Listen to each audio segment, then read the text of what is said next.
오늘의 주요 뉴스입니다. 작고 느리게 나는 새일지라도 빠르게 나는 항공기와 공중에서 부딪히면 5톤 이상의 충격을 가해 큰 피해를 일으킵니다. 또한 이착륙 고도에서의 조류 충돌 위험이 83%로 나타났는데 가까이 다가갔을 때 비로소 도망가는 새의 습성도 조류 충돌의 위험성을 키운다는 지적입니다. 이번 사고 기종과 같은 제주항공 비행기가 랜딩 기어 이상으로 긴급 회항해 승객들이 불안에 떨었습니다. 제주항공은 국내 항공사 가운데 평균 운항 기간이 가장 길고 평균 기령도 가장 높았는데 법규 위반으로 행정 제재를 받은 건수 역시 최다를 기록했습니다. 국내 연구진이 로봇과 센서를 이용해 방사성 핵종을 기존보다 3배 빠르게 분리하는 장치를 개발했습니다. 사람의 접촉을 줄여 안전성을 높였는데 기존보다 시간을 단축하면서도 90% 수준의 높은 핵종 회수율을 보였습니다. 나사의 태양 탐사선 파커가 태양 최근접 관측 비행에 성공했습니다. 인류 역사상 태양에 가장 가까이 다가간 파커의 관측 정보는 새해인 오는 1월 1일에 지구로 보내올 예정입니다. 여러분 안녕하십니까? 사이언스 투데이 시작합니다. 제주항공 여객기 사고 장면을 지켜본 목격자들은 YTN에 사고 전부터 굉음이 들렸다고 말했습니다. 비행기 주변에서 스파크가 튀는 등 위험천만한 모습을 목격한 시민들도 있었는데 사고 원인과 관련이 있는지 철저한 조사가 필요해 보입니다. 양동훈 기자입니다.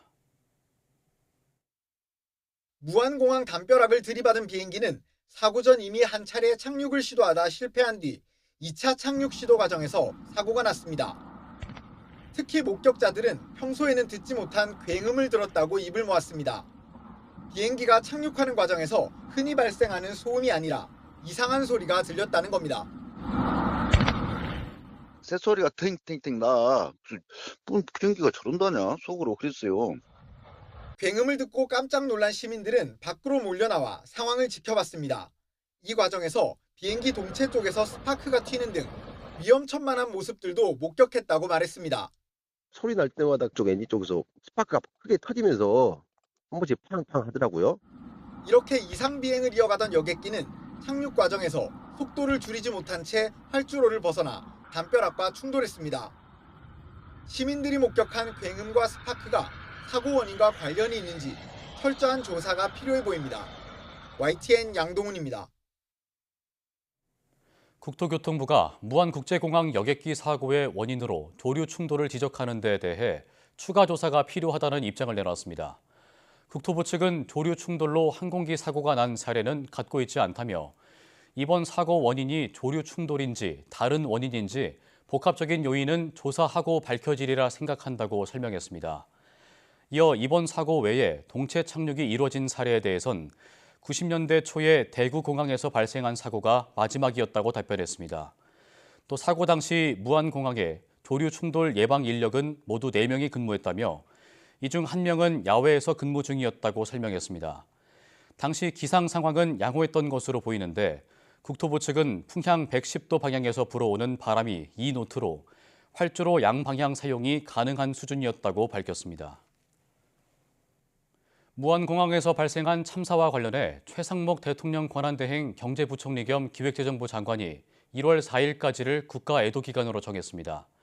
최상목 권한대행은 29일 정부 서울청사에서 진행한 3차 중앙재난대책회의에서 사고 희생자와 유가족의 애도와 위로를 전한 뒤 이같이 밝혔습니다. 관련해 최 대행은 전남과 광주, 서울을 비롯한 17개 시도에 합동 분향소를 설치하고 전 부처와 공공기관에는 조기를 개양하겠다고 말했습니다. 또 무안군을 특별재난지역으로 선포했던 최 대행은 현장에 통합지원센터를 마련하고 유가족을 위한 장례와 심리 지원을 일원화해 관리하면서 전담 공무원도 지정하겠다고 덧붙였습니다. 또 국토교통부에 마련된 중앙사고수습본부를 통해 이번 사고의 책임 소재를 명확히 밝히고 그 내용을 유족과 국민에게 신속하고 투명하게 공개하겠다고 강조했습니다. 운항 중인 항공기와 새가 충돌하여 생기는 조류 충돌 항공사고, 일명 버드 스트라이크. 작고 느리게 나는 새일지라도 공중에서 부딪히면 항공기 기체가 부서지는 큰 충격을 받게 되는데요. 버드 스트라이크가 얼마나 큰 충격을 주는지 임늘솔 기자가 알려드립니다. 빠르게 나는 항공기와 느리게 나는 새가 부딪히는 조류 충돌, 일명 버드 스트라이크. 작은 새와의 충돌로 비행기에 심각한 손상이 발생하는 건 바로 충격량 때문입니다. 질량과 속도에 비례하는 물체의 운동량 변화가 고스란히 충격량으로 작용하게 되는데, 비행기 입장에서는 마치 새가 비행기와 같은 속도로 날아와 부딪히는 충격을 받게 되는 겁니다. 이착륙 평균 속도인 시속 280km로 비행 중인 기체에 1kg 정도의 새가 부딪히면 약 5톤의 충격이, 7kg 정도의 대형 철새와 부딪히면 15.6톤의 충격을 받게 됩니다. 게다가 비행기는 무게를 줄이려고 합성 소재를 많이 사용해 기체 두께가 얇고 외부 충격에 취약합니다. 그렇다 보니 조류 충돌로 조종석 앞유리가 깨지거나 날개가 찢기는 건 물론 공기를 흡입하는 제트 엔진 특성상 새가 엔진 속으로 빨려 들어가면서 고장까지 유발합니다. 엔진 앞에는 이제 굉장히 흡인력이 세죠. 그러니까 새떼들이 보통 그 인근을 비행하면서 그 엔진 안으로 이제 빨려 들어가는 거죠. 들어가게 되면은 대부분 다 앞부분에 이제 블레이드가 있어요. 그 블레이드에 심한 충격을 가서 블레이드를 손상을 입히거나 아니면은 얘가 이제 정지를 하게 만들죠. 조류 충돌 사고 대부분은 이착륙 과정에서 일어납니다. 고도별 조류 충돌 통계를 보면 공항과 가까운 고도 152m 이하에서의 조류 충돌 가능성은 71%, 이착륙이 시도되는 고도 457m 미만은 83%로 나타났습니다. 새는 습성상 자신의 경계 범위를 약 30m로 보고 물체가 가까이 다가와야 도망치기 때문에 빠르게 다가오는 비행기를 미리 피하지 않습니다. 또한 비행기는 이착륙 시에 역풍을 이용하는 경우가 많아 이착륙 고도에서 바람 방향에 따라 나는 새와 충돌 가능성이 커지는 겁니다. 평소에도 이제 항공기를 운항하는 그런 민간 공항이라든지 군 시설에서도 계속적으로 이 철새를 쫓기 위한 노력들을 많이 해요. 실제로 허수아비를 세워 놓기도 하고요. 공포탄을 쏴서 새를 놀라게 해서 또 이제 도망가게 하는 그런 것도 있고요. 지난 상반기까지 국내에 보고된 조류 충돌, 버드 스트라이크는 모두 623건. 대형 참사를 불러올 수 있는 조류 충돌을 줄이기 위해 다양한 퇴치 방법이 시도되고 있지만 근본적인 해결책은 아직 찾지 못한 상황입니다. YTN 사이언스 임늘솔입니다. 대형 참사를 일으킨 제주항공의 여객기가 국내 항공사들 가운데 평균 운항 시간이 가장 길고 평균 기령도 가장 높다는 지적이 제기됐습니다. 금융감독원 전자공시 시스템에 따르면 제주항공의 올해 3분기 월 평균 여객기 운항 시간이 418시간으로 국내 6개 항공사 가운데 가장 긴 것으로 나타났습니다. 대한항공 355시간, 아시아나항공 335시간과 비교해도 길고 다른 저비용 항공사인 진에어 371시간, 티웨이항공 386시간, 에어부산 340시간보다도 훨씬 긴 수치입니다. 또 항공기술정보시스템에 따르면 제주항공의 평균 기령은 14.4년으로 대한항공이나 아시아나항공보다 2-3년 많고 저비용 항공사보다도 최대 4.7년 많았습니다. 법규 위반으로 항공당국의 행정제재도 받았는데 지난 2020년부터 올해 9월까지 제주항공은 총 9회로 가장 많이 받았고 대한항공이 8회, 티웨이항공이 7회 등으로 뒤를 이었습니다. 뿐만 아니라 2019년 이후 올해 8월까지 낸 과징금 액수도 제주항공이 37억 3천여만 원으로 유일하게 30억 원을 넘겼고 이스타항공이 28억 6천만 원, 티웨이항공이 24억 3,900만 원을 납부했습니다. 김포공항을 출발해 제주로 향하던 제주항공의 비행기가 랜딩 기어 이상으로 긴급 회항했습니다. 인명피해는 발생하지 않았지만 무안공항에서 사고가 난 여객기와 같은 기종이라 승객들은 불안에 떨어야 했습니다. 윤동성 기자가 보도합니다. 김포공항에서 제주로 향하던 제주항공 7C101편이 긴급 회항했습니다. 승객 161명을 태우고 이륙한 지 20여 분밖에 되지 않은 상황이었습니다. 해당 여객기는 무안공항에서 사고가 난 여객기와 같은 보잉 B737-800이었습니다. 게다가 사고 원인 중에 하나로 추정되는 랜딩 기어 문제로 회항하면서 승객들은 큰 불안에 떨어야 했습니다. 착륙한 이후에 기체 결함이 아니라 랜딩 기어 이상으로 회항을 했다라고 기내 방송으로 얘기를 하더라고요. 다들 이게 착륙하고 다 놀랬죠. 만일의 상황에 대비해 한국공항공사가 소방대를 대기시킨 가운데 착륙은 정상적으로 이루어져 인명피해는 발생하지 않았습니다. 제주항공은 다른 항공기를 준비해 제주로 다시 출발했는데 불안감을 느낀 승객 21명은 아예 비행편을 취소했습니다. 제주항공은 이륙 직후 랜딩 기어 이상 신호가 발견돼 기장이 정비통제센터와 교신을 통해 조치를 마쳤지만 안전을 위해 회항을 결정했다고 설명했습니다. 정상 작동이 됐습니다. 하지만 해당 편 기장은 안전 운항을 위해서 회항에서 점검을 받는 게 낫다라고 판단을 했고, 제주항공은 정확한 원인 분석을 위해 점검을 진행하고 있다고 밝혔습니다. YTN 윤웅성입니다. 조 바이든 미국 대통령은 전남 무안공항 제주항공 여객기 참사와 관련해 깊은 슬픔을 느낀다며 필요한 지원을 제공하겠다는 성명을 발표했습니다. 미국 국가교통안전위원회는 항공기 제조사인 보잉과 함께 참사 원인 조사를 지원하기로 했습니다. 뉴욕에서 이승윤 특파원입니다. 조 바이든 미국 대통령은 전남 무안국제공항에서 발생한 제주항공 여객기 참사와 관련해 깊은 슬픔을 느낀다며 애도의 뜻을 밝혔습니다. 또 미국 국민은 한국 국민과 깊은 우정의 유대를 공유하고 있다면서 모든 필요한 지원을 제공할 준비가 돼 있다고 밝혔습니다. 항공사고 조사를 담당하는 미 국가교통안전위원회 NTSB는 참사 원인 조사를 돕기 위해 미국 조사팀을 이끌기로 했습니다. 조사팀에는 참사 여객기 737-800의 제조사인 보잉과 미 연방항공청도 포함됩니다. 여객기의 비행 자료 기록 장치가 일부 손상된 채 수거된 만큼 국내에서 분석이 어려울 땐 NTSB가 해당 조사를 맡게 될 수도 있습니다. 이런 가운데 외신들은 전문가들을 인용해 착륙 장치와 속도를 줄여주는 장치인 플랩이 제대로 작동하지 않은 것을 지적했습니다. When the landing gears were down initially, and it could have directly impacted the landing gears with the mechanical structure suffering from the damage.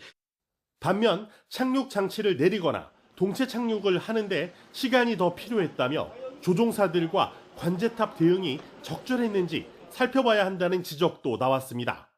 The problem here is that they didn't have time to make a go around and assure that the gear had been lowered properly.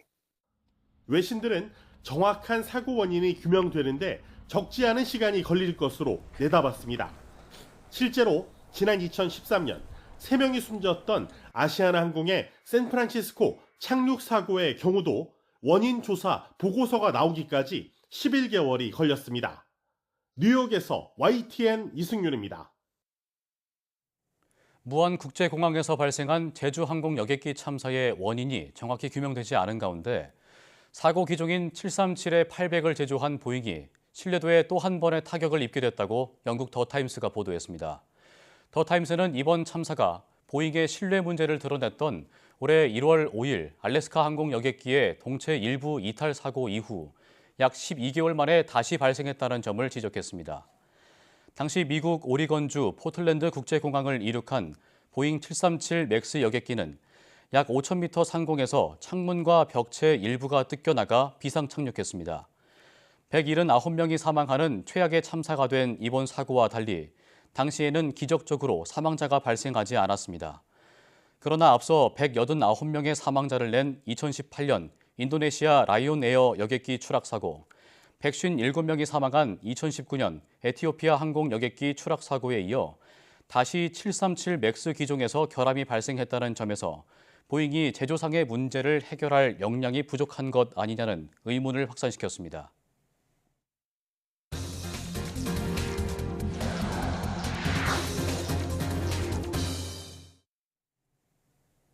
수백만 년 전 이 땅에 살았던 인류는 지금 우리와는 사뭇 다른 모습이었을 텐데요.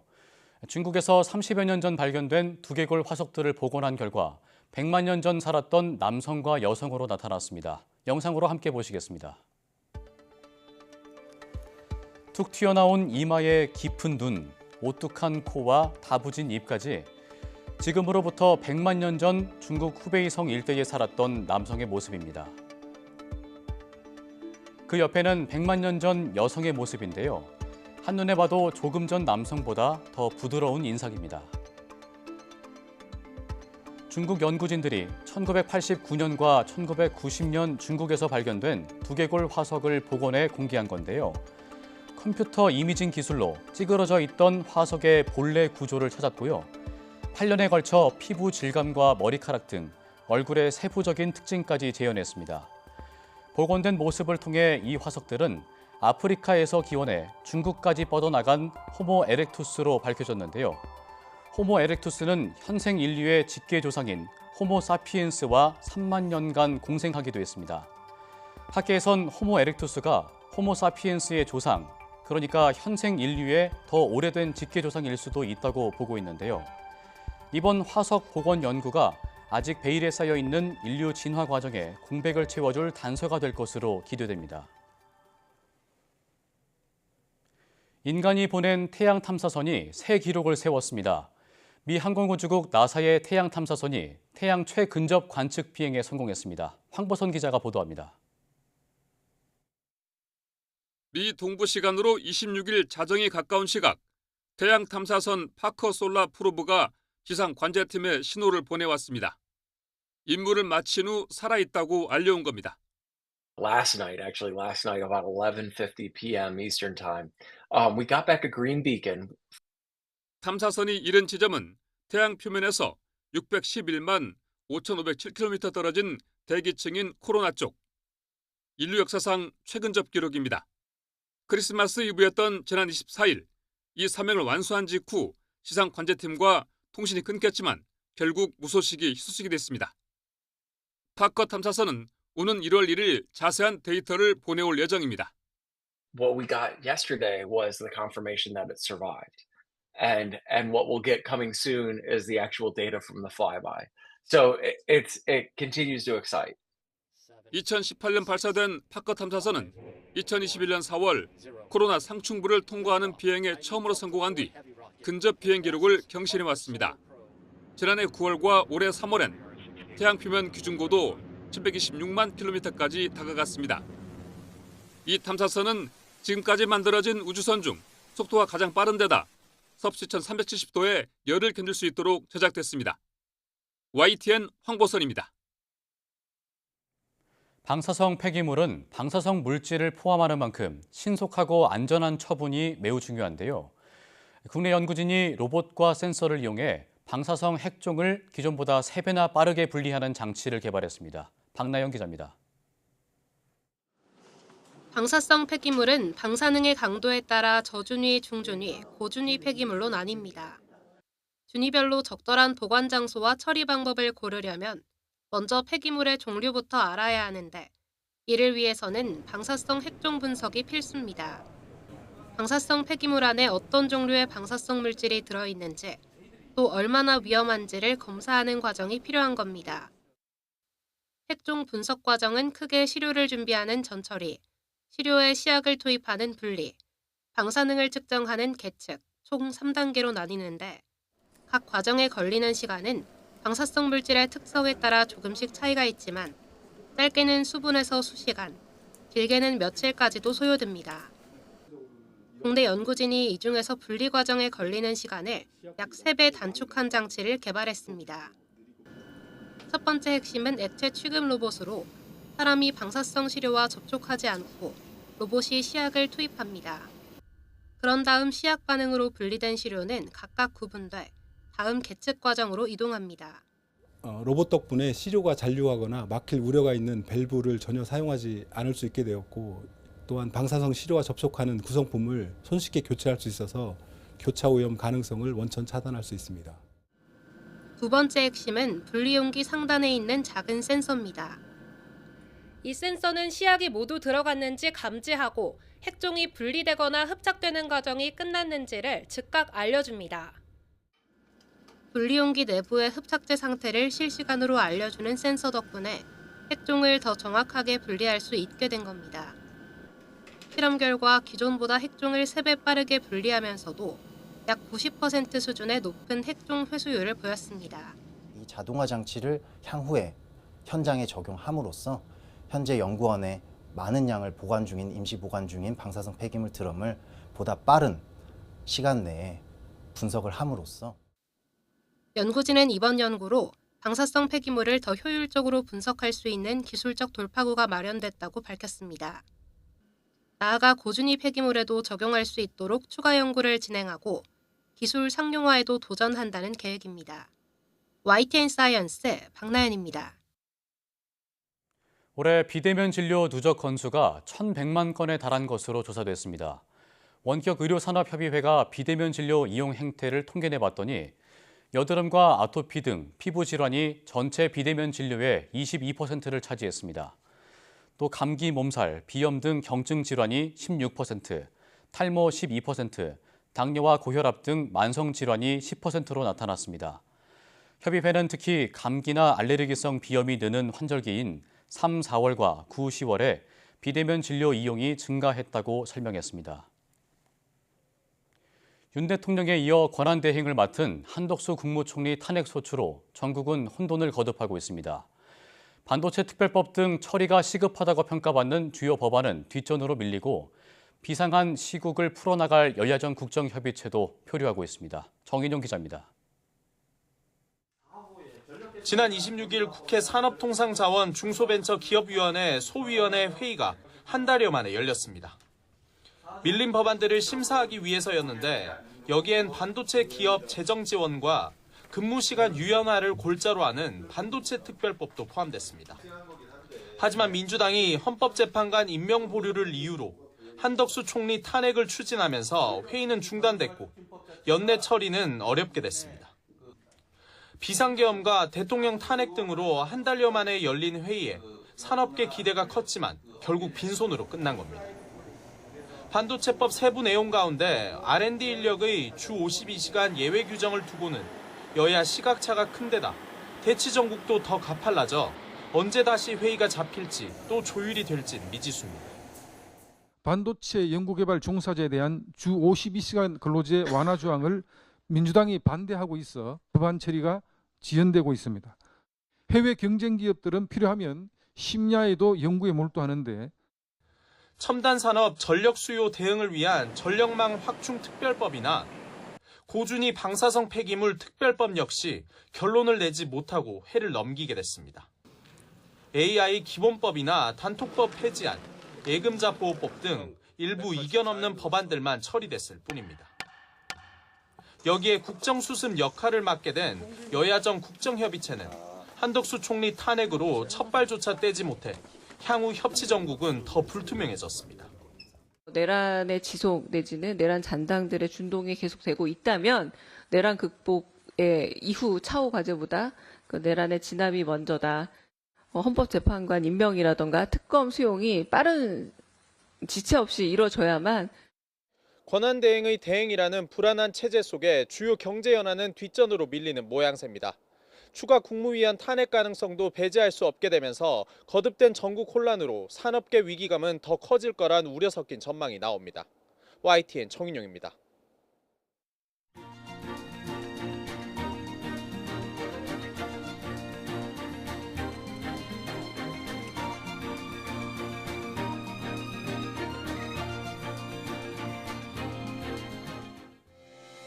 무안국제공항에서 발생한 제주항공 여객기 사고로 1월 4일까지 국가 애도 기간이 지정됐습니다. 학계에서도 정쟁을 멈추고 애도를 표하며 사태 수습과 지원에 총력을 다할 것이라고 밝혔는데요. 다시는 이 같은 일이 반복되지 않길 바라며 희생자와 유족에게 깊은 애도를 표합니다. 뉴스 마칩니다. 고맙습니다.